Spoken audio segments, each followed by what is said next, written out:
Bob Cobb here from Rainbow International, Rochester, New York. Today we're going to talk about a wet test. A wet test, we're going to show you how different types of extraction perform differently. It's not so much how much water you take out of a carpet, it's how much water you leave in a carpet. The drier the carpet is, obviously the faster it will dry. The faster it dries, the less apt to have mold and less apt to upset the customer that much longer. Today we're going to use the carpet wand. Carpet wand is a standard tool in the carpet industry. Every carpet cleaner has one. Every restoration person has one. They're great for solid floors. They're great for cleaning carpets.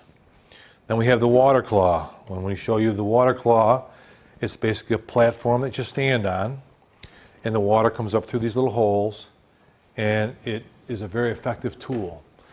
This water claw and this wand both hook up to the truck mounted unit. The hose goes to the truck mount unit, sucks through there with differing results, but both from the same machine. Finally, we're going to use the Hydro X. It's also called an Extreme Extractor. This is the state-of-the-art unit to use for extracting water, and we'll show you why. We're going to add water to this platform. The platform is made out of three-quarter inch plywood, like a normal subfloor would be in a house. We've got a standard 6-pound pad and a standard carpeting. We're going to wet this with 10 gallons of water and really drench it. Now you can see that the carpet is completely soaked. The pad is soaked. And the subfloor has a considerable amount of water on it. Okay. Now we're going to try the carpet wand and see how that goes.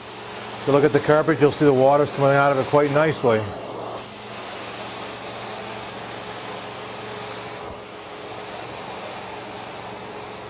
Now from there it looks awfully dry. We're going to look underneath there and you'll see that the carpet is dry, but the pad and subfloor are still soaking wet. Now what we're going to add 5 gallons of water and change over to the water claw. Again, we're hooked up to the same piece of equipment. This does not clean carpets. This is made for one thing and one thing only, and that's to extract water from the carpet. Now when you stand on it, you're compressing the carpet and the pad, and you're drawing water from all around. Cut it loose, move to the next spot, and so on. Now you'll notice there's a little bit of moisture on the top. Normally at the end of this, we take the wand and just clean that little bit off of the end, because again, the wand is great for the carpet. And we'll see that the pad is still wet. The subfloor is much drier, and the pad is much less wet than it was before. It does a much better job than the wand itself. Last but not least, the Extreme Extractor. This machine is made to do only one thing, and that's extract carpets. It's the state-of-the-art for extraction at this point in time. This takes more water out than you can possibly imagine. The way it works is this pack up here is the vacuum. You don't need a truck-mounted unit, and because it's so close to the unit, it has a lot of suction. The bottom, if you look at the bottom, it has perforated roller.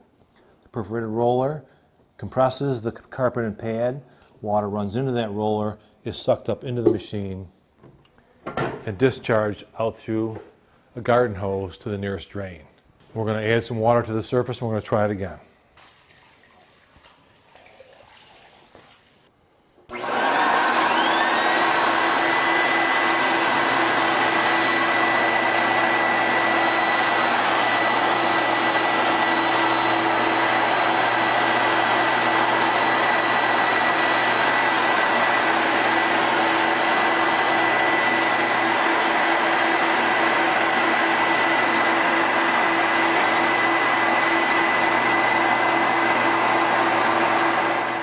Okay, now we've run the extractor. Take a look and see. You can see the carpet looks dry on the top. It feels fairly dry. There's a little moisture left there.